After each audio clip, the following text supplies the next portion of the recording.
In this comic book, we can see Jorge's depiction of Chinese society with utmost accuracy to create a realistic setting that depicts Jorge's thorough understanding of culture.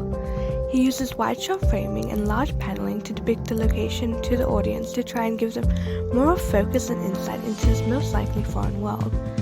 It is necessary to consider the reception of Tintin's books when analyzing it. In Belgium, where Jorge is from, there were strong feelings of nationalism that existed within its regions that created fragmentism within their society, and this was just within their own country. This mentality was further emphasized towards those from foreign countries. In an attempt to juxtapose this ideal within his audience, Jorge presents a dichotomy between good and evil. In this context, the good is essentially those against the opium drug trade, while the bad are those continuing to perpetuate it. He directly alludes to the Mukden incident in 1931 in the plot of his narrative, to provide logos that backs up his critical perception of the Japanese.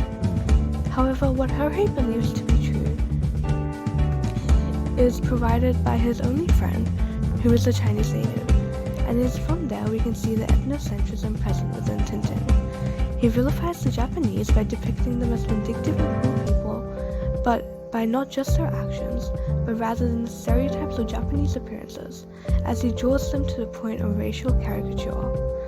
This is consistent with almost all of his portrayals of the Japanese, and there is a visible similarity to images of anti-Japanese war propaganda of the time. In comparison, the Chinese have a much friendlier persona that insists on the audience to sympathize and support them.